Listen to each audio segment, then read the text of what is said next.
Bayangin kalau 1 menit itu kita pakai silaturahim, Allah kasih umur kita panjang tambah 10 tahun. Itu luar biasa gitu. Silaturahim tiap hari lakukan, bisa. 1 menit jemaah sekalian Anda bisa maksimalin untuk mendapatkan kemudahan dari Allah. Berkah hidup, dimudahkan dari segala urusan. Ini kata kunci rahasia.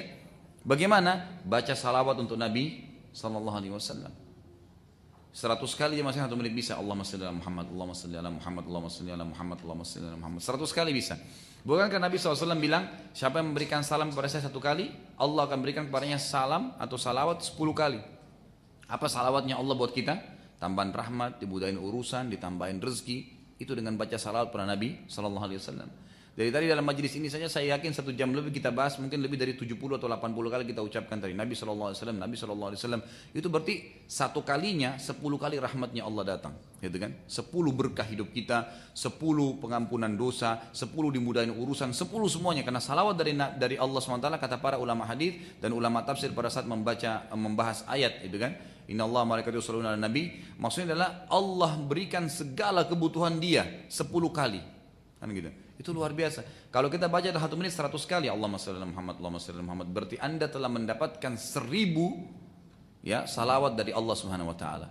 Mudah sekali, gitu kan? Ini contoh-contoh saja jemaah sekalian. Jadi jadikan menit-menit Anda itu semuanya adalah menit emas bernilai.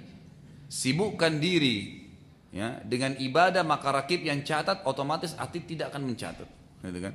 Maka itu sangat baik buat kita sendiri. Kembali kepada tafsir ayat tadi atau terjemahan ayat ke-8, dialah Allah, tidak ada Tuhan yang berhak disembah melainkan Dia. Dia mempunyai asmaul husna, nama-nama yang mulia. Apakah telah datang kepadamu kisah tentang Musa ketika ia melihat api, lalu ia berkata kepada keluarganya, tinggallah kamu di sini, sesungguhnya aku melihat api. Jadi ini ceritanya waktu Nabi Musa alaihissalam mulai diperintahkan dakwah oleh Nabi oleh Allah Subhanahu wa taala dari Madian menuju ke Firaun, kembali ke Mesir lagi. Di tengah jalan malam-malam lagi gelap sekali, Nabi Musa alaihissalam tiba-tiba lihat ada api dari kejauhan. Maka dia berkata pada istrinya, keluarga sini adalah istrinya, tunggulah di sini, sesungguhnya aku melihat api, mudah-mudahan aku mendapatkan sedikit daripadanya ya untukmu, maksudnya supaya bisa angkat kita pakai api itu, atau aku akan mendapatkan petunjuk dari tempat api itu. Maksudnya aku akan dapatkan jawaban, jalan yang tepat, atau bisa istirahat dan seterusnya. Kemudian tentu ayat itu berlanjut tadi kan, 135 ayat dibaca oleh Umar radhiyallahu anhu. Kita ambil sekarang 5 ayat terakhir. Tadi 10 ayat pertama, 5 ayat terakhir dari surah Thaha dari ayat 130 sampai 135. Kata Allah SWT, a'udzubillahi minasyaitonir rajim, fasbir ala ma yaquluna wasabbih bihamdi rabbika qabla tulu'i syamsi wa qabla ghurubiha wa min ana'il laili fasabbih wa atrafan nahari la'allaka tarda wa la tamuddanna 'ainayka ila ma matta'na bihi azwajan minhum zahratal hayatid dunya linaftinahum fihi wa rizqu rabbika khairun wa abqa. Wa'mur ahlaka bis salati wastabir 'alaiha la nas'aluka rizqa nahnu narzuquka wal aqibatu littaqwa wa qalu laula ya'tina bi ayatin min rabbi awalam ta'tihim bayyinatu fi suhuf ma fi suhufil ula walau anna ahlaknahum bi'adzabin min qablihi laqalu rabbana laula arsalta ilaina rasulan fanattabi'a ayatika min qabli an nadilla wa nakhza. Qul kullum mutarabbisun fatarabbasu fasata'lamuna man ashabus siratis sawi wa man ihtada. Maka bersabarlah kamu hai Muhammad atas apa yang mereka katakan dan bertasbihlah dengan memuji Tuhanmu. Ada gangguan-gangguan dalam dakwah, sabar aja, Allah akan menjaga. Sebelum terbit matahari dan sebelum terbenam, kata sebagian ulama tafsir adalah zikir pagi sore itu ya. Dan bertasbih pula lah pada waktu-waktu di malam hari ya. Dan pada waktu-waktu di siang hari supaya kamu tenang ya. Di sini senang terjemahannya. Dan janganlah kamu tunjukkan kedua matamu kepada apa yang telah Allah berikan kepada golongan-golongan dari mereka. Maksudnya jangan kamu ya merasa rugi, kenapa ya orang kafir masih lebih mewah hidupnya. Gak usah pikir itu, ini jawabannya. Jadi kalau ada yang mengatakan kenapa ya orang kafir bisa pakai mobil Ferrari, saya tidak. Jadi ini Ingat Allah SWT mengatakan kepada Nabi SAW, Abu Jahal waktu itu, Abu Lahab punya unta yang mahal, punya banyak peternakan, pakainya lebih bagus. Allah mengatakan, jangan kamu membuat kedua matamu itu, ya, itu terpengaruh dengan apa yang telah mereka miliki. Itu maksudnya, sebagai bunga kehidupan dunia untuk kami cobai mereka dengannya. Dan karunia Tuhan kamu adalah lebih baik juga lebih kekal. Bapak Ibu sekalian, saya ingin berikan juga sebuah kata kunci rahasia kebahagiaan. Mau nggak?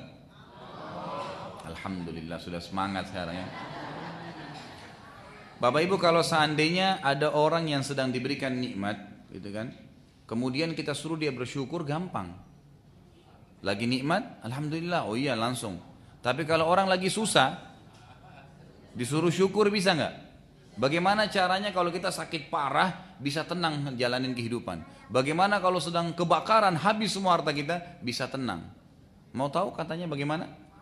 Baik, Bapak Ibu sekalian, adalah sadari satu poin, kita punya kehidupan yang abadi di akhirat. Ini kalimat berat ya. Menyadari adanya kehidupan di akhirat, dan ini hanya tinggal tunggu hitungan detik dari hidup Anda. Tinggal tunggu nih berapa detik nih malaikat maut akan datang, jemput, kita pindah ke sana, dan di sana khalidina fiha, nggak ada mati, kekal selamanya. Bapak Ibu sekalian, saya sering kasih motivasi diri saya dan juga saya sering sampaikan pada pengajian saya. Dunia ini cuma satu kalimat Bapak Ibu sekalian, kemasan. Apa? Saya ingin tanya begini, contoh. Kalau ada orang tidur di rumahnya Bapak Ibu sekalian pakai AC, marmer lantainya, ranjangnya ratusan juta, mewah rumahnya, tidur. Dengan orang yang contoh lain tidur di emperan jalan, nggak pakai kasur, nggak pakai apa, nggak pakai selimut, AC-nya alami. Saya tanya Bapak Ibu sekalian, apa bedanya? Kemasannya. Tujuannya sama saja, tidur. Itu dunia tuh, kemasan. Bangun besok pagi sama saja. Ya kan? Kalau hanya sekedar orang yang tidur di bawah AC yang sehat, tidak pernah sakit flu, tidak pernah sakit demam, maka kesian orang yang di pinggir jalan. Tapi yang kita temui di pinggir jalan lebih sehat malah. Orang yang makan di piring emas dengan orang yang makan di daun, bedanya apa? Kemasannya. Bedanya, tujuannya apa? Makan. Sama saja. Orang yang tinggi, putih, gagah, cantik dengan orang yang pendek, hitam, jelek, bedanya apa? Kemasannya. Bayangin kalau cuma orang tinggi, putih, cantik, gagah yang masuk surga. Berapa banyak orang masuk neraka nanti? Kan gitu. Tapi itu kemasan duniawi, kan gitu. Kemasan saja. Mobil, Alphard, Ferrari, mahal. Pada saat kita dekat di situ, luar biasa ya mobil ini. Kita lihat, wah ini orang kaya, ini orang gini. Secara duniawi. Ya. Apa bedanya antara orang yang naik Alphard dengan naik mobil angkot? Kemasannya. Kan sama saja ketujuan kan? Sama saja. Bedanya ini mobil saya, oh ini saya numpang, kan gitu. Itu saja bedanya. Tapi sama saja. Kan, bisa saja orang yang pakai mobil mewah tidak ada supirnya, ini ada supirnya. Kan gitu. Sama naik di mobil, sama sampai ke tujuan. Bapak Ibu kalau mungkin pernah punya target beli mobil mewah, kemudian setelah Bapak Ibu berhasil beli, sudah naik. Apa yang terjadi setelah itu? Habis sudah. Biasa saja kan?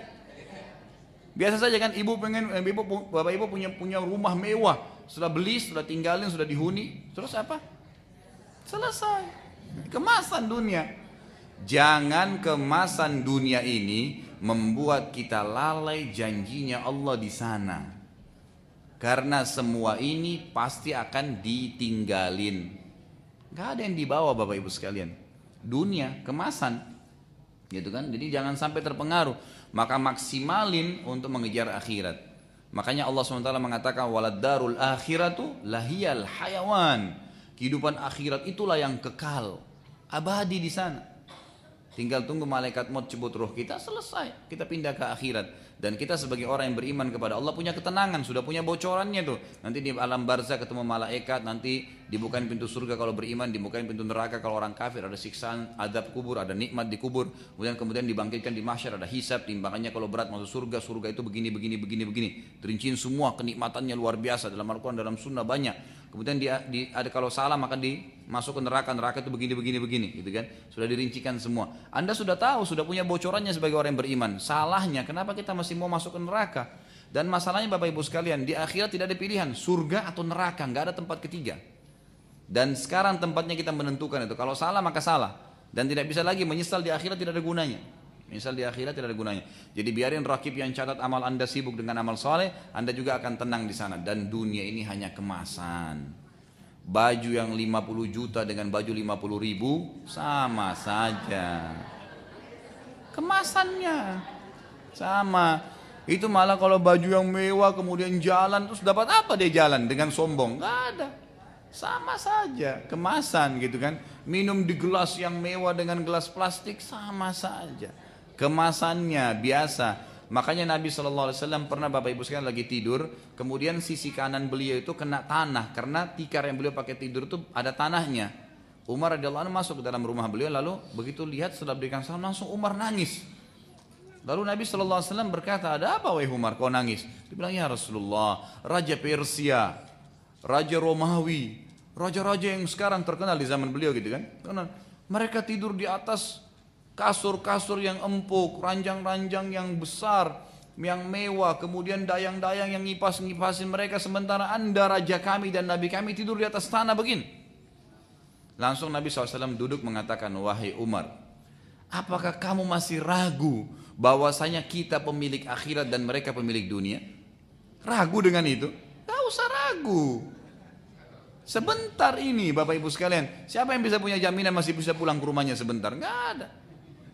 Bisa mati kita ini, dan sudah sering saya ulangi kan, dari ujung tembok masjid ini bisa ada malaikat maut sekarang datang, detik ini cabut roh saya. Bapak Ibu cuma tinggal kenang Khalid Basalamah pernah ceramah, selesai. Saya pulang ke akhirat dan Anda pun akan nyusul semuanya. Ya, siapa duluan? Jadi ini harus hati-hati ya. Dan kita secara individu harus muhasabah, nggak boleh tidak. Harus hati-hati. Jadi dahulukan akhirat. Dunia ini cuma sebentar. Kata Nabi SAW, apakah kamu ragu hai Umar? Mereka memiliki dunia dan kita pemilik akhirat. Di surga Bapak Ibu sekalian, nggak ada masa tua, nggak ada capek, nggak ada sakit. Kata Nabi SAW, nggak ada buang air besar, nggak butuh ke WC, nggak ada WC di surga. Nggak butuh buang air besar, nggak butuh buang air kecil. Enak nggak Bapak Ibu sekarang kalau kita makan nggak pakai buang air? Enak itu, nikmat luar biasa gitu kan. Minum nggak pakai kencing, nggak usah. Kata Nabi SAW, kalau ada makanan minuman yang tidak dibutuhkan oleh tubuh mereka akan keluar dalam bentuk keringat dari tubuh mereka yang lebih wangi daripada bau kasturi. Ada nggak di dunia keringat wangi? Nah, di surga ada. Di surga itu lebih wangi dari bau kasturi, gitu kan? Itu luar biasa. Nggak ada masa tua, nggak ada capek, nggak ada letih. Ibu bapak ibu kalau mau makan di surga, baru dalam hati enak ayam gorengnya, ada. Kalau kita di dunia kan harus beli dulu ayamnya, harus goreng dulu, tunggu dulu, nyari dulu. Bisa saja bumbunya benar, bisa enggak. Di surga enggak gitu. Kata Nabi SAW, fiha ma tashtahihil anfus. Di surga itu semua yang jiwa mau ada, semua. Dan semua yang di surga, kata Nabi SAW, semuanya yang akan dilihat oleh ahli surga belum pernah mata lihat. Semuanya yang akan didengar belum pernah telinga dengar. Semua yang di surga belum pernah terlihat dalam hati manusia. Kita kalau lihat sebuah istana mewah, di bawahnya ada air mancur atau air yang curam gitu kan, lagi turun, pemandangan yang indah hijau-hijau, itu masih bagian dari dunia. Di surga itu jauh lebih indah dan itu abadi. Dan ini cuma hitungan detik saja. Kita akan ke sana loh. Makanya Bapak Ibu sekalian, kalau biar Bapak Ibu lagi sakit keras, oh saya mau ke akhirat, udah jadi kecil penyakitnya. Kan gitu. Coba kalau Bapak Ibu ada dokter, lagi berobat sama dokter bilang, maaf Bapak Ibu ya, umurnya Bapak Ibu secara dokter tinggal 2 minggu. Misal, lalu ada temannya Ibu datang, oh si fulan gibah kamu. Apa yang Bapak Ibu bilang kira-kira? Gak apa-apa deh. Fitnah ambil kau, gak apa-apa. Kenapa? 2 minggu lagi mau mati. Kata dokter, kata Allah bisa setiap detik kamu mati. Gitu kan? Bisa tiba-tiba kalau datang, la yu'akhirus sa'a wa la la yastaqdimun wa la yastakhirun. Tidak akan dicepatkan atau tidak akan dilambatkan. Tepat, on time datang. Kalau malaikat mau datang, nggak seperti kita masih lambat sedikit berapa menit, nggak ada. Datang selesai, detik ini kamu akan mati, dicabut mau kuat bagaimanapun. Adirai itu bodyguard besar, mati. Dia mati nanti itu, tetap mati, semua mati gitu.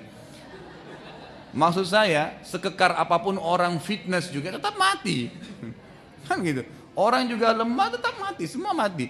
Maka jangan terpengaruh dengan dunia. Siapa yang mengingat masalah akhiratnya, dia akan merasa tenang dalam keadaan apapun. Baik, kembali kepada ayat. Ini tadi kena ada kata-kata dunia ya.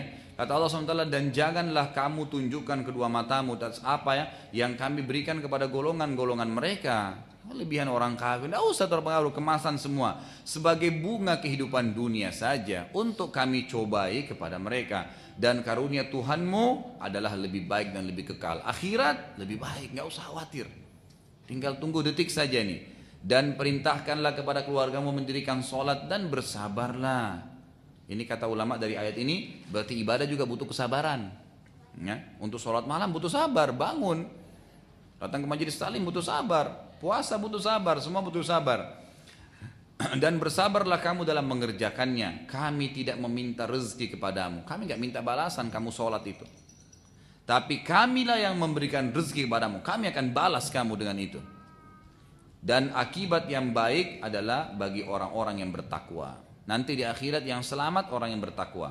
Dan mereka berkata, mengapa ia tidak membawa bukti kepada kami dari Tuhannya? Maksudnya orang-orang kafir berkata kepada Nabi Muhammad SAW, apakah belum datang kepada mereka bukti yang nyata dari apa yang tersebutkan dalam kitab-kitab dahulu? Bukankah yang Muhammad dakwakan ini sudah ada di kitab-kitab dahulu dan kalian tahu itu? Dan mereka berkata, dan sekiranya kami binasakan mereka dengan satu azab sebelum Al-Quran itu diturunkan, tentu mereka akan berkata, ya Tuhan kami, mengapa tidak engkau utus seorang rasul kepada kami, lalu kami mengikuti ayat-ayat engkau sebelum kami menjadi hina dan rendah. Artinya kalau kami mandikan orang-orang Quraisy sebelum Muhammad diutus jadi nabi, mereka akan bilang begini hari kiamat, ya Allah kenapa nggak ada rasul dulu? Sekarang Allah sudah utus rasul nih. Katakanlah masing-masing kita akan menanti kematian dan akhirat. Tunggu saja. Maka nantikanlah kalian semuanya. Maka kamu kelak akan mengetahui siapa yang menempuh jalan yang lurus dan siapa yang telah mendapatkan petunjuk. Dengan ini, dengan isi ayat-ayat yang mulia ini dan kisah pembicaraan Allah Subhanahu wa taala dengan Musa alaihissalam, maka hati Umar tersentuh. Dan saat setelah membaca surah Thaha, Umar berkata, tunjukkan kepadaku rumahnya Muhammad. Mendengarkan kata-kata Umar,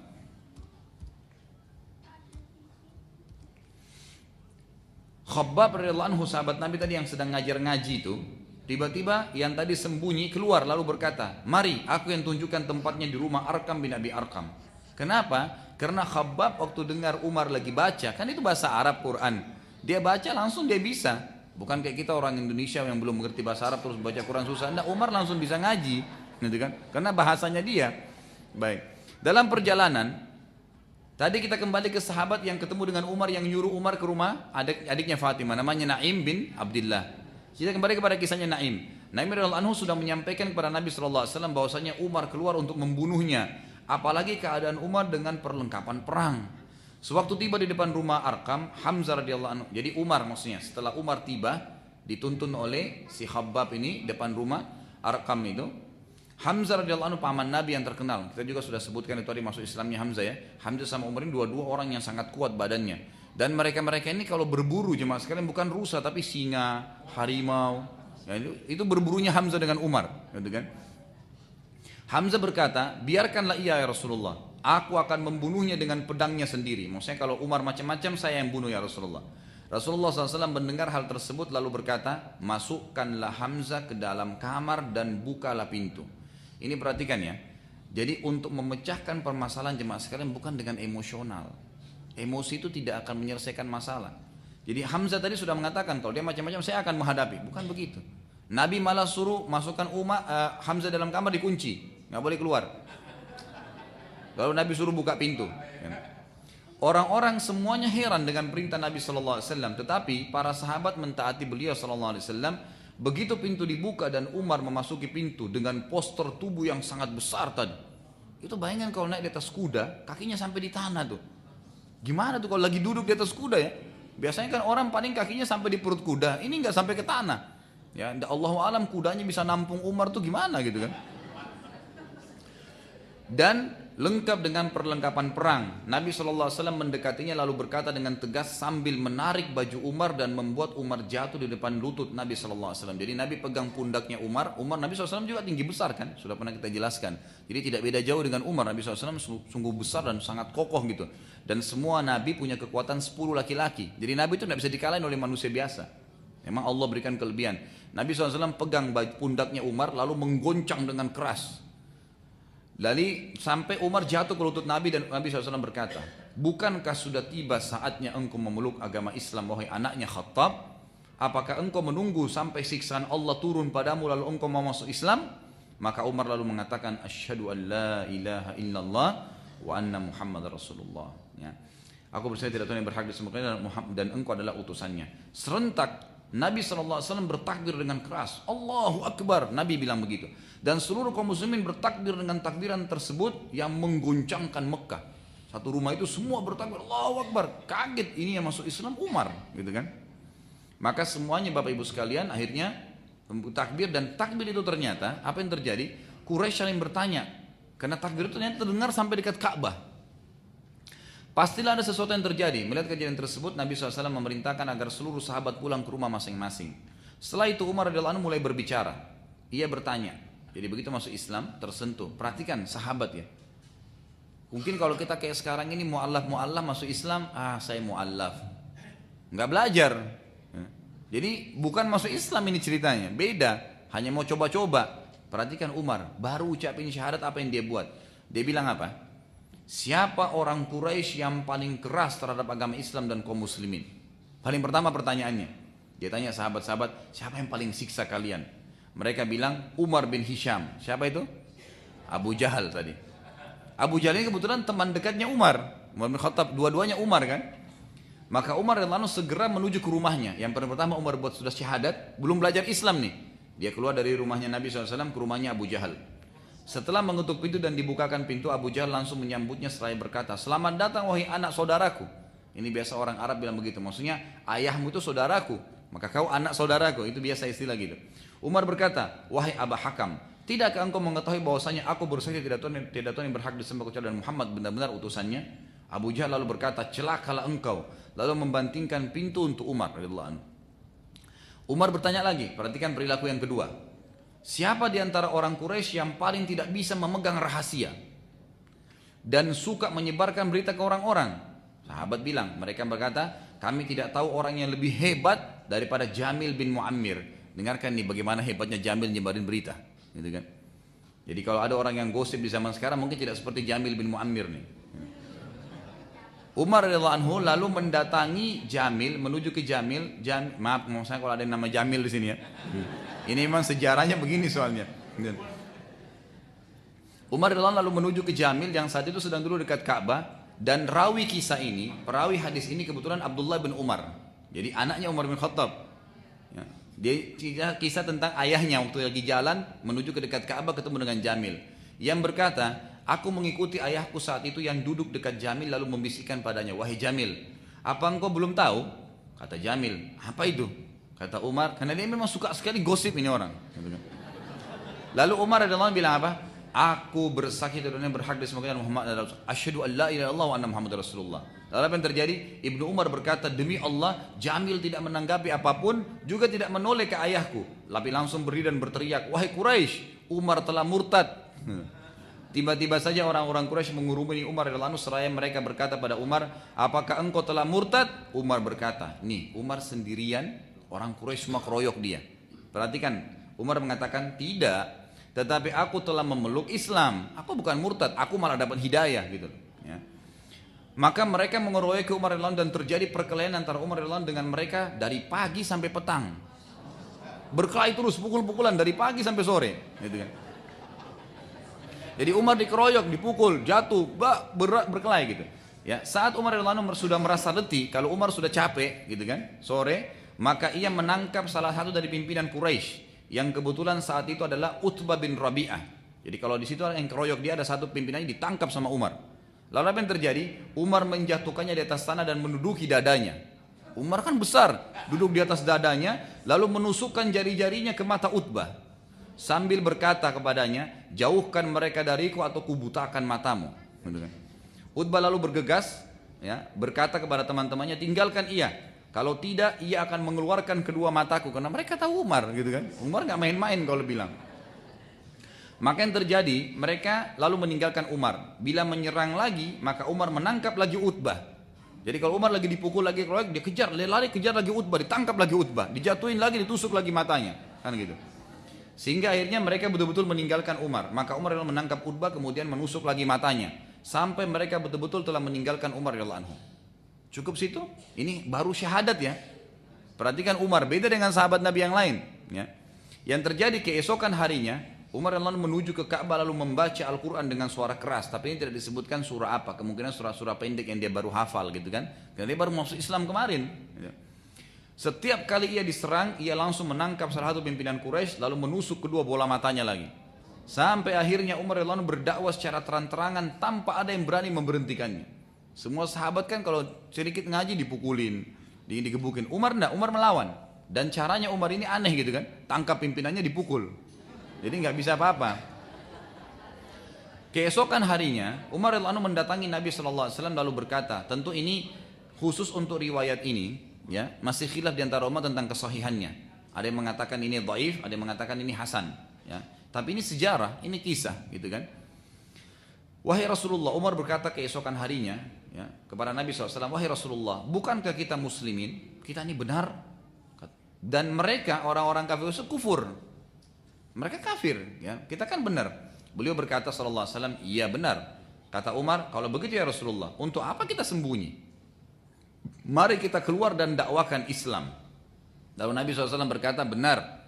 Maka dikumpulkanlah semua sahabat ya Nabi SAW yang bebas, bukan budak atau bukan bekas budak, jadi tokoh-tokoh Quraisy, dan membentuk dua saf ya. Di sisi kanan ada Hamzah, di sisi kiri ada Umar, jadi dua-duanya orang yang disegani, serta di tengah-tengahnya kedua saf tersebut adalah Nabi SAW sambil bertasyahud, takbir dan tahlil dengan pakaian lengkap untuk berperang, serta jumlahnya 40 orang dari pemuka-pemuka Quraisy. Maka termuliakanlah agama Allah SWT dan Quraisy tidak dapat berbuat apa-apa. Jadi mereka keliling di kota Mekah itu dekat Ka'bah sambil syahadat, sambil tawaf, gitu kan. Orang-orang Quraisy tidak bisa buat, kena 40 orang ini semuanya adalah pemuka Quraisy.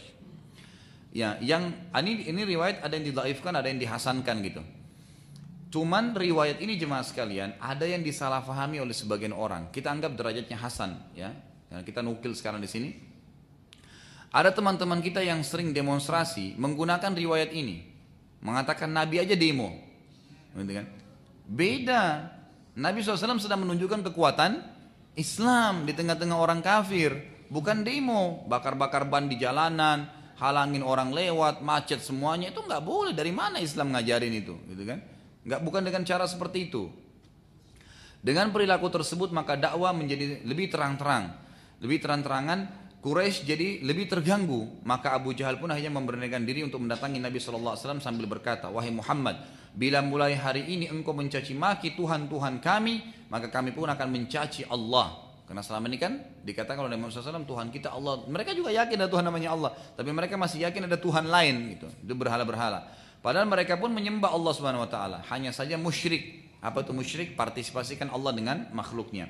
Tetapi mereka sudah tidak mendapatkan lagi jalan untuk membendung dakwah Nabi SAW. Maka turunlah firman Allah Subhanahu wa taala. Jadi setelah Abu Jahal ancam Nabi begitu, kalau kau caci maki Tuhan kami akan caci maki Allah Tuhanmu. Maka Allah turunkan surah Al-An'am urutan 6 ayat 108. A'udzubillahi minasyaitonirrajim. ولا تسبوا الذين يدعون من دون الله فيسبوا الله عدوا بغير علم كذلك زين لكل أمة عملهم ثم إلى ربهم مرجعهم فينبئهم بما كنتم يعملون فينبئهم بما كانوا يعملون. Dan janganlah kamu mencaci maki ya sembahan-sembahan yang mereka sembah selain Allah, karena mereka nanti akan mencaci maki Allah dengan melampaui batas tanpa pengetahuan. Jadi maksudnya jangan sampai, tidak usah kalau kalian tawaf nggak usah bilang untuk apa berhala ini, tidak usah hardik mereka, udah diam aja. Karena jangan sampai dengan itu mereka caci maki Allah tanpa pengetahuan. Karena mencaci maki Allah bisa Allah hukum semuanya gitu kan, berbahaya. Demikianlah kami jadikan setiap umat menganggap baik pekerjaan mereka, kemudian kepada Tuhan mereka lah mereka akan dikembalikan. Lalu dia memberitahukan kepada mereka apa yang dahulu mereka kerjakan. Artinya kalau mereka tetap tidak mau beriman ya sudah, nanti mereka akan dalam keadaan kufur dan akan disiksa nanti di akhirat, ada hukumannya sendiri. Mungkin materi kita sampai sini Bapak Ibu sekalian, insyaallah kita lanjutkan lagi nanti di kisah Utbah bin Abi Mu'in. Pertemuan akan datang insyaallah kalau Allah masih panjangkan umur. Kalau ada yang mau bertanya silahkan. Ya, silakan. Untuk menyikapi bagaimana kekuatan hati ini agar taat pada Allah dan Rasulnya, agar kelak kemudian yang sudahlah, mungkin kesalahan kita terlalu banyak kalau diungkap menurut histori itu. Jadi untuk ke depan bagaimana untuk menguatkan akidah kita. Terima kasih. Jadi yang pertama kiat-kiatnya itu untuk bisa istiqomah ya, istiqomah. Sebenarnya yang paling pertama adalah ilmu. Yang paling pertama adalah ilmu. Saya tanya Bapak Ibu sekalian, apa yang menyentuh iman Anda tadi? Ilmu. Mana itu? Anda hadir di majelis ini adalah majelis ilmu. Dengan bertambahnya ilmu, iman kita akan bertambah. Dan dengan bertambahnya iman, maka amal soleh kita juga akan bertambah. Tapi ilmu yang benar ya, sesuai dengan tuntunan Al-Quran dan Sunnah. Jadi terus belajar Bapak Ibu sekalian. Kata sebagian ulama salaf, ilmu itu dia baru akan memberikan kepadamu setengah dirinya pada saat engkau memberikan seluruh hidupmu. Maksudnya apa? Gak cukup 1-2 kali hadir majelis taklim. Harus hadir terus. Hadir hari Ahad, oh ternyata hari Senin saya kosong. Senin hadir lagi di mana? Selasa ada kosong, hadir lagi terus. Ilmu terus ditambah. Kejar majelis ilmu, kan gitu. Ini lebih penting daripada yang lainnya. Jadi ilmu dulu.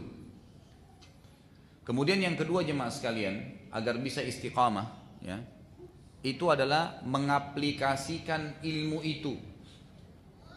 Jadi tadi belajar ya, tidak cukup. Karena banyak orang yang belajar agama banyak, hadir majelis taklim banyak. Mungkin Bapak Ibu sini hadir tahu dirinya sendiri. Pada saat bubar, oh iya, Ustaz sudah sampaikan ya, tapi nggak dilakukan. Jadi harus aplikasi dengan mempraktekkan, membiasakan ilmu itu dipraktekin, ibadah-ibadah dikerjain, maka kemudian menjadi kebiasaan kita, maka akan jadi rutinitas. Dengan rutinitas itu maka akan istiqomah, kan gitu. Pasti orang kalau jadwalin setiap hari mau sholat tahajud, terus dijadwalin dirutinkan, maka akan rutin. Orang yang sudah biasa sholat duha, ya, kemudian dia rutinkan maka jadi rutin. Kapan dia tinggalin sekali saja dia sudah merasa terganggu, ya gitu. Saya yakin Bapak Ibu kalau yang sudah rutin kerjakan satu ibadah lalu Bapak Ibu sempat terbengkalai, maka kita merasa beban, gitu kan? Karena meninggalkan itu karena sudah jadikan rutinitas. Jadi aplikasi ilmu itu, diaplikasikan ilmu tersebut, ya. Ini penting sekali. Kemudian Bapak Ibu sekalian, ilmu ini berhubungan juga masalah aplikasi ilmu. Ada kaidah yang pernah saya ajarin. Kalau Bapak Ibu ingin rajin ibadah atau Bapak Ibu ingin meninggalkan maksiat, bagaimana caranya? Tunggangi wahyu. Atau kita membahasakan dengan bahasa lain, cari tahu al-wa'ad wal-wa'id. Apa itu al-wa'ad? Al-wa'ad janji positif Allah di ibadah yang kita akan kerjakan. Al-wa'id adalah ancaman Allah di dosa yang sedang kita kerjakan. Jadi kalau bahasa ceramahnya itu, kalau al-wa'ad fadilah. Jadi kalau Bapak Ibu, Ustaz saya mau rajin sholat tahajud, gimana caranya? Gak usah bunyiin jam beker. Caranya sebelum tidur Bapak Ibu baca 5-6 hadis tentang sholat malam, insya Allah bangun tuh. Mau rajin sedekah, mau rajin haji, mau rajin ibadah apa saja, sebelum kerjain baca ilmunya apa tuh. Apa yang Allah janjiin. Anda boleh bilang apa yang saya dapat ya Allah. Karena memang Allah yang janjiin. Kalau sedekah dapat apa, kan gitu. Kalau kita sholat dapat apa, kalau kita puasa dapat apa, selalu ada fadilahnya. Makanya kalau Bapak Ibu lihat buku hadis itu seperti Riyadus Shalihin, buku-buku itu rata-rata fadilah ini, fadilah sholat tahajud, fadilah sholat duha, fadilah sholat ini, fadilah sedekah, fadilah umrah, fadilah itu semua fadilah itu janji positif Allah. Ini cara yang paling luar biasa mendorong kita mau ibadah. Baca fadilahnya. Sama kalau kita mau tinggalkan dosa, Ustaz saya rajin bohong. Bukan cuma bohong ya, rajin. Saya rajin berzina, saya buat begini. Gimana tinggalinnya? Baca al-wa'id, ancaman Allah di dosa yang sedang Anda lakukan. Kalau saya zina diapain sama Allah itu? Oh nanti di kuburan digini, nanti di akhirat diginiin. Kalau saya bohong diapain? Oh diminum timah panas, dipotong lidahnya di ini. Baca hadisnya. 5-6 hadis saja Anda akan berhenti. Kita pakai sendiri, tunggangi wahyu. Allah sudah turun wahyu sebagai petunjuk. Ini berhubungan dengan aplikasi ilmu tadi. Ini poin kedua. Poin yang ketiga jemaah sekalian, dan tentu berhubungan juga dengan ilmu ini. Selain majelis ta'lim, masih poin pertama, poin kedua ya. Jadi menambah ilmu, yang kedua aplikasi. Masih berhubungan dengan poin ini juga Bapak Ibu sekalian. Gunakan fasilitas-fasilitas ilmu juga ya. Seperti misalnya kalau tidak sempat hadir di majelis taklim, ya mungkin Bapak Ibu bisa dengar kaset, DVD, kan gitu. Jadi banyak hal yang dilakukan yang bisa ditunggangi untuk menambah ilmu itu. Dengar radio, kalau sekarang banyak radio, masya Allah itu bisa diikutin. TV pun mungkin ada TV sunnah yang kita bisa ikutin gitu kan. Itu juga dilakukan. Ya, media-media ini sangat membantu. Kemudian yang ketiga jemaah sekalian, ini juga tidak kalah pentingnya, bentuk komunitas yang soleh dan istiqamah. Komunitas teman-teman kita, sahabat itu memang orang yang suka dengan ibadah itu. Kalau kita berteman Bapak Ibu sekalian, kalau bapak-bapak misalnya berteman dengan teman-temannya 5-6 orang, kalau azan langsung ke masjid, Anda akan terpengaruh untuk ke masjid, kan gitu. Tapi kalau kita berteman dengan 5-6 orang yang tidak pernah ke masjid, akan mungkin tidak sholat, kita akan terpengaruh untuk itu. Ibu-ibu juga begitu. Kalau berteman dengan 5-6 orang yang berjilbab, maka kita akan terpengaruh karena mereka juga selalu tutup auratnya, jaga auratnya, jaga kehormatannya, tidak berbuat macam-macam. Kalau kita berteman dengan orang yang buruk, maka akan buruk. Saya pernah kasih contoh kalau Anda masih ingat, kita berteman misalnya dengan 10 orang perokok. Saya tidak merokok misalnya. Hari pertama, hari kedua akan terpengaruh. Ya, biasa, mungkin belum merokok, tapi sudah biasa cium udaranya. Minimal itu. Seminggu sudah jadi biasa, sebulan mereka bilang coba aja sebatang, setahun merokok sama mereka, kan gitu. Balik sekarang kasusnya, kalau Bapak Ibu tidak bisa mengaji, temannya 10 orang penghafal Quran, 10 orang penghafal Quran.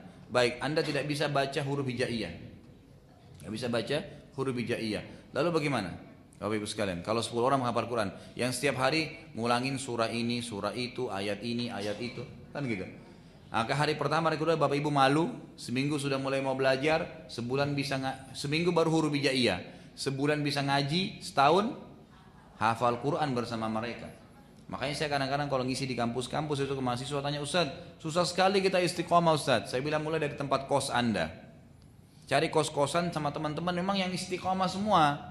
Jangan lagi ada keluhan di sebelah saya, Ustaz berzina, ini teman saya begini, teman saya, ya kos-kosannya salah. Cari tempat lain. Bentuk komunitas, karena kalau azan semuanya pada ke masjid, kita ikut juga ke masjid, kan gitu.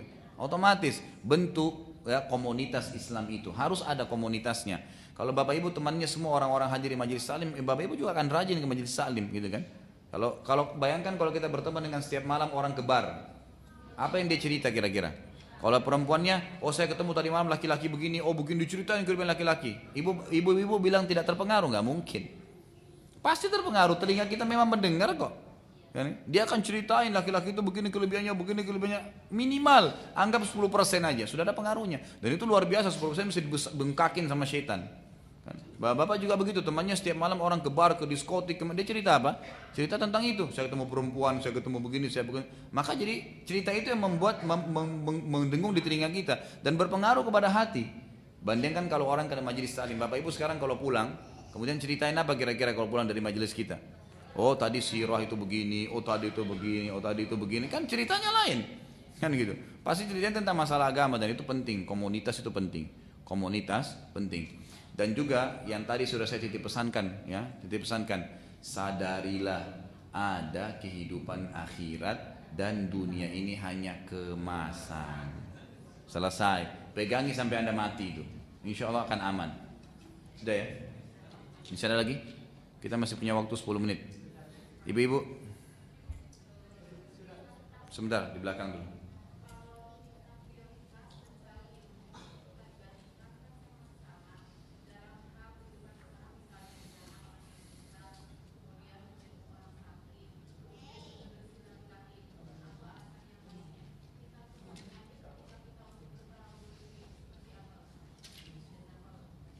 Saya belum terlalu tangkap ya. Jadi maksudnya apa saja amal yang dikerjakan lagi selain tadi yang disebutin, begitu?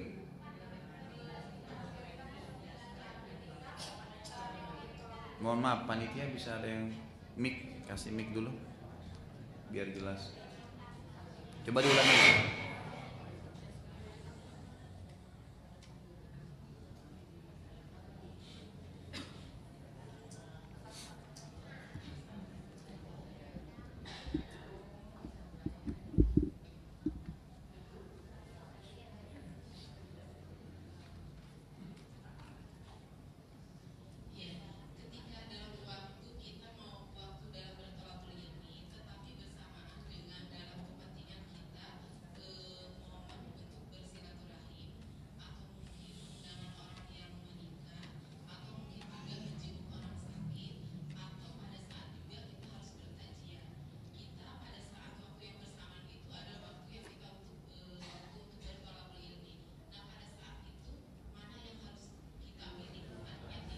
Ya.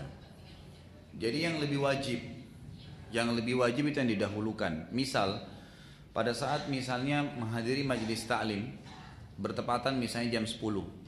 Kemudian bertepatan juga pada saat itu ada kerabat yang meninggal dunia, gitu kan? Kira-kira apa yang saya harus lakukan?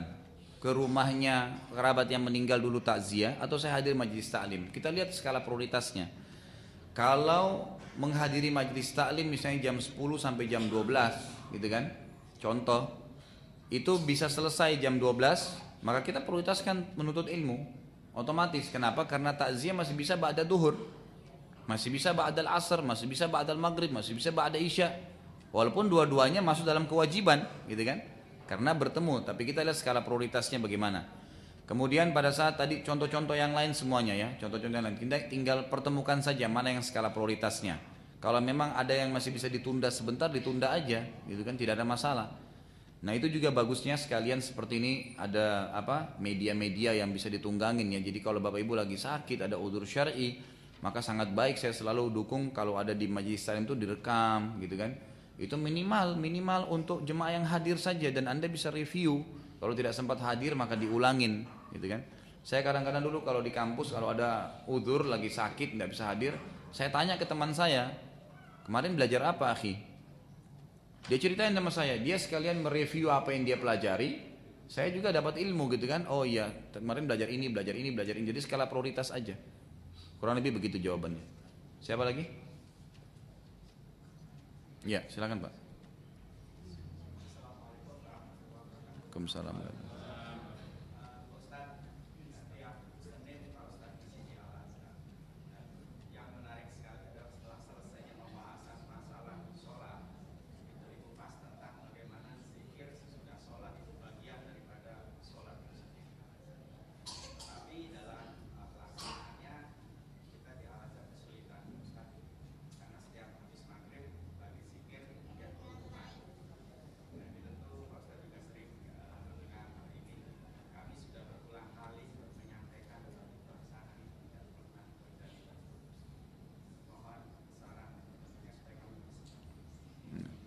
Tidak, sebenarnya pengumuman tidak mengganggu ya kalau menurut saya, Allahu alam. Yang penting pengumumannya ini cuma sebentar. Kan pengumuman itu untuk memberikan gambaran kepada jemaah memang ada pengajian atau memang ustadznya tidak bisa datang. Itu kan penting pengumumannya. Dan itu insya Allah durasinya ya mungkin semenit setengah lah gitu kan. Insya Allah tidak akan mengganggu zikir kita.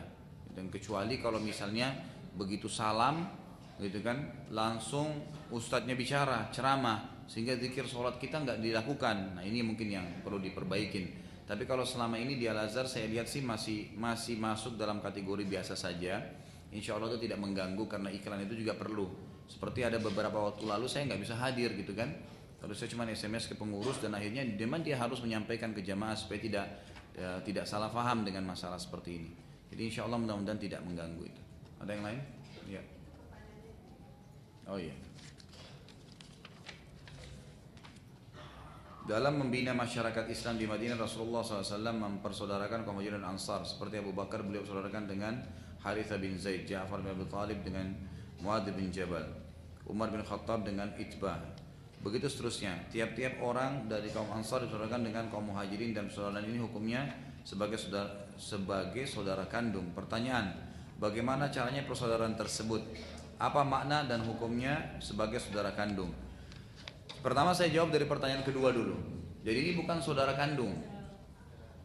Saya jawab dulu pertanyaan kedua, ini bukan saudara kandung, tapi saudara seiman. Karena istilah saudara kandung harus satu ayah atau satu ibu. Jadi kandung itu Bapak Ibu sekalian juga perlu kita perluskan. Di Indonesia ini ada salah paham ya. Dianggap kandung itu kalau cuma seayah seibu. Salah. Dalam Islam, terutama kalau Bapak Ibu mempelajari hukum warisan, itu masuk ya. Kandung itu masuk di dalamnya saudara seibu atau saudara seayah. Ya, misal seorang janda punya anak, kemudian nikah sama seorang laki-laki lagi, lalu hamil punya anak lagi. Anak yang kedua sama anak yang pertama satu ibu kan, walaupun ayahnya beda. Ini namanya ini kandung, saudara kandung namanya. Jadi saudara seayah seibu atau seayah saja, kan gitu.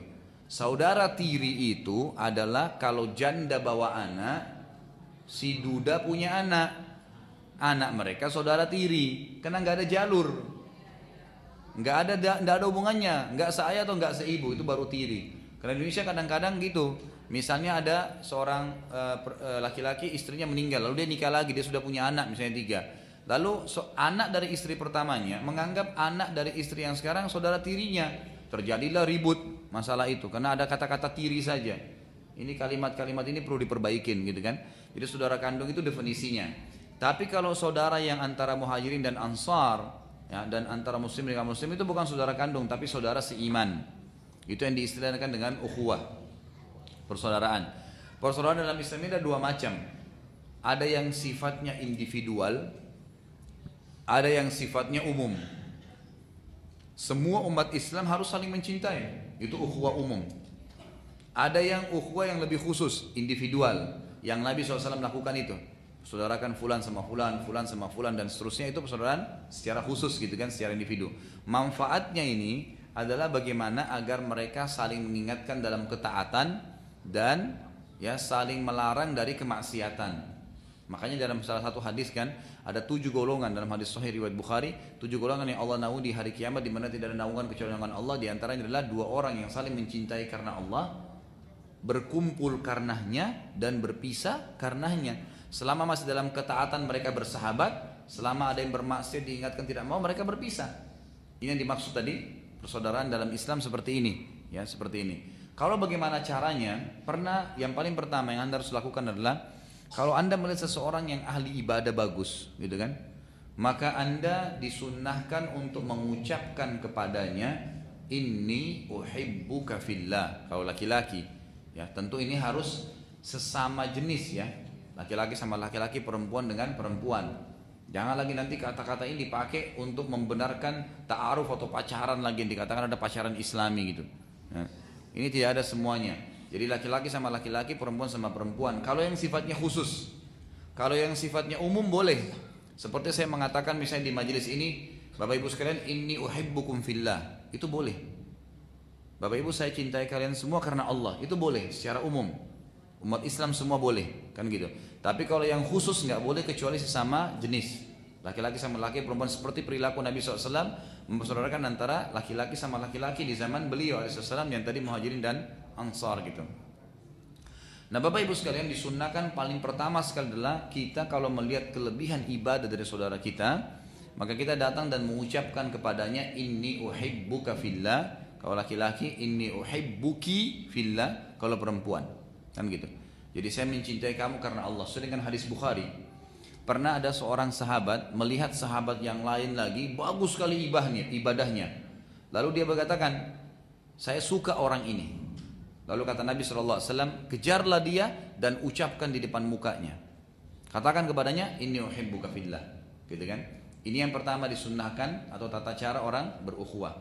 Yang kedua, persaudaraan ini hanya akan dipertahankan kalau dalam ketaatan dan akan berpisah kalau dalam kemaksiatan. Jadi manfaat pertama dan manfaat utama daripada persaudaraan ini Bapak Ibu sekalian adalah bagaimana kita selalu merasa diingatkan. Misal ibu-ibu dan bapak cari satu orang teman yang baik menurut Bapak Ibu, kemudian langsung kita ngatur jadwal sama dia. Nih ya, kalau sholat tahajud nanti kita saling ingatin ya, saling miss call. Misal gitu ya. Ya, istri saya lakukan itu sama teman-temannya. Jadi dia sama teman-temannya itu selalu saling ingatan pada saat waktu sholat tahajud itu mereka saling miss call. Jadi misalnya jam 3, setengah 4 saling miss call itu semua, satu grupnya dia berapa orang itu saling ingatin gitu. Contoh, itu kan berarti bisa kita lakukan dalam ketaatan. Mau ke majelis taklim saling panggil, nih kita hadir nih, ada majelis taklim di sini, ada pengajian di sini, kan gitu. Jadi saling mengingatkan dalam ketaatan. Kapan teman kita berbuat maksiat diingatkan.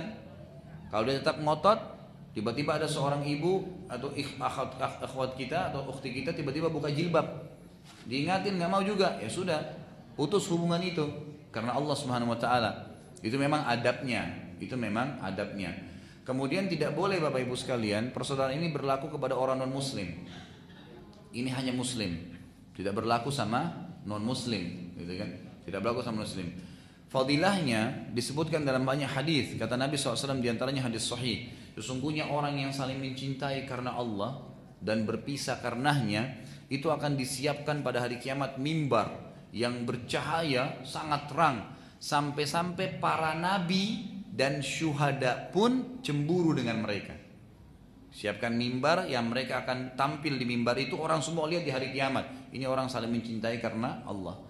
Yang kedua, Allah akan naungi di naungannya, di bawah naungan tidak ada naungan kecuali naungan Allah di hari kiamat, di mahsyar. Orang lagi panas semua kena matahari cuma sekian mil saja, dia bisa selamat di bawah naungan Allah Subhanahu Wa Taala. Itu fadilah yang sangat besar.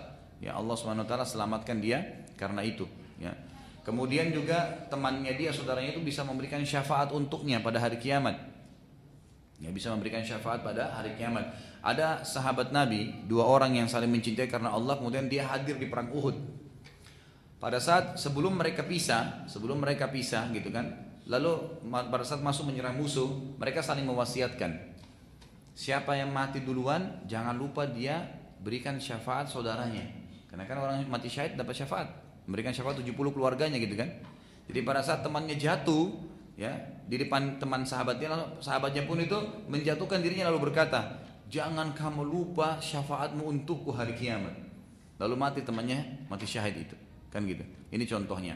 Kemudian contoh yang lain juga, ada dua orang sahabat yang saling mencintai karena Allah, kemudian temannya itu mati, meninggal. Saya lupa kalau salah Amr namanya, dengan ada satu lagi. Itu hari kalau saya pernah saya sampaikan kisahnya. Kemudian meninggal saudaranya.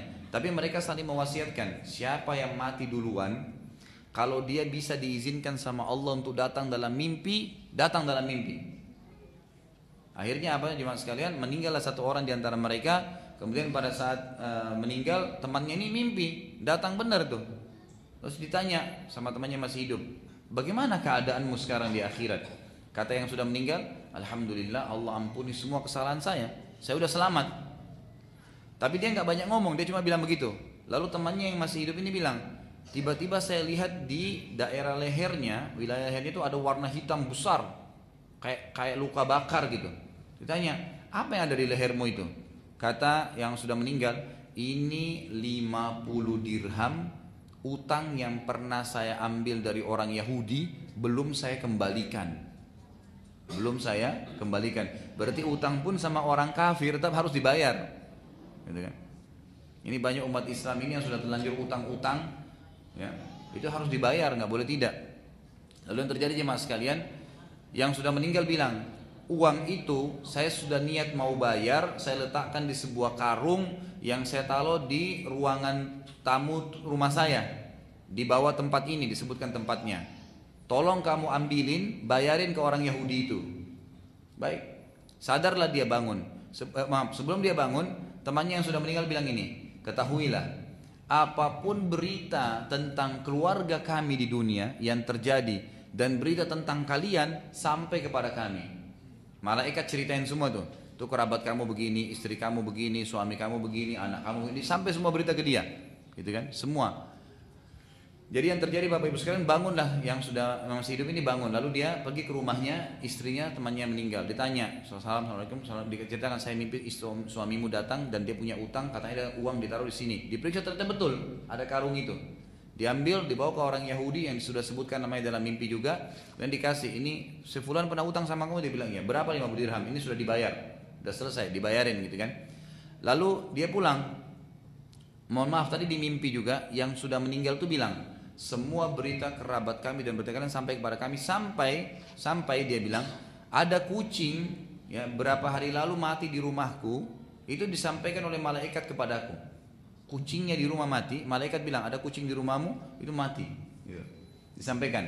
Lalu yang terjadi jemaah sekalian, dia bilang sampai kucing. Terus ini si sahabat yang sudah bayarin utang tadi, temannya kembali ke rumahnya mengatakan kepada istrinya tadi, apakah ada sesuatu kejadian dalam berapa hari di rumah kalian selain kematian si fulan? Dia bilang tidak ada, kecuali ada kucing kami yang mati. Berarti kan sampai semua berita ke dia gitu kan. Nah jadi sahabat orang yang bersahabat karena Allah SWT ini adalah saling mewasiatkan, saling mengingatkan satu sama yang lain kebaikan. Sampai mereka sudah meninggal pun mereka masih saling mengingatkan, kan gitu. Jadi itu penting sekali untuk dipahami. Jadi jangan sampai kita bersaudara salah. Apalagi kalau sampai teman kita itu berbuat maksiat kita ikut-ikutan. Ya, enggak apa-apa deh, saya ikut juga nimbrung gitu kan. Mungkin cuma 1-2 kali berbuat salah, jangan, ingatin ingkar mungkar, kalau enggak mau tinggalin. Karena jangan 1 detik pun hidup kita jemaah sekalian itu bisa berisi kemaksiatan. Maksimalin ibadah kepada Allah SWT. Kurang lebih begitu gue. Sudah? Baik, ini yang terakhir ya. Silakan Pak. Assalamualaikum warahmatullahi wabarakatuh. Waalaikumsalam. Menyambung sedikit tentang zikir setelah sholat. Oh iya. Seringkali kita kalau di mall ada musola yang sempit, itu sholatnya bergantian, sehingga ngantri. Kadang-kadang kita mana yang harus didahulukan, kita berzikir atau ba'diyah sholat. Itu aja Ustaz. Assalamualaikum. Jadi keduanya itu sunnah. Sholat ba'diyahnya sunnah, zikirnya sunnah. Kalau ketemu tadi yang wajib sama wajib sunnah semuanya, Bapak skala prioritaskan aja. Kalau kayak di mall lagi padat gitu kan, memang nggak bisa, ya maka kita sholat sunnah aja. Karena zikir bisa dikerjain pada saat kita jalan. Sholat sunnah kan nggak bisa, maka skala prioritasnya adalah sholat sunnah dulu, gitu kan. Dan kita ringankan aja sholat sunnahnya, karena apalagi musola harus dipakai oleh teman-teman kita yang lain gitu. Jadi skala prioritas aja. Seperti tadi saya bilang sebelumnya. Sudah ya? Baik. Alhamdulillah, semoga Allah SWT berkahi majelis kita ini dan mengikhlaskan kita niat kita. Bapak Ibu sekalian, tujuan utama hadir di majelis taklim adalah menambah ilmu kita. Dan ilmu itu kalau bertambah, tujuannya untuk menambah iman kita dan merubah kita menjadi lebih baik. Kalau majelis taklim Bapak Ibu hadirkan hanya untuk meramaikan, tidak ada gunanya, jangan hadir. Tapi kalau untuk bisa mengubah Anda, itu yang baik. Jadi setelah keluar pun dari sini kemudian tiba-tiba Anda berubah, siapapun yang menjadi penggoda kita dari setan, bisikan setan atau keluarga kita atau teman kita mengatakan, oh kau berubah sekarang ya, ucapkan dengan tegas, iya, alhamdulillah, saya jadi lebih baik. Itu betul. Karena jangan sampai setan membuat kita jadi malu. Karena kebanyakan orang malu bukan pada tempatnya. Pada saat dia mau komitmen ibadah, dia jadi malu. Malu nih, malu kalau pakai jilbab besar, malu kalau sudah berubah berjenggot, malu kalau tidak isbal, malu kalau ini, dan itu salah, bukan pada tempatnya. Jangan malu kecuali kalau kita melanggar hukumnya Allah Subhanahu wa taala. Itu yang penting. Kita baca kafatul majlis. Subhanakallahumma bihamdika asyhadu an la ilaha illa anta astaghfiruka wa atubu ilaik. Wassalamualaikum warahmatullahi wabarakatuh.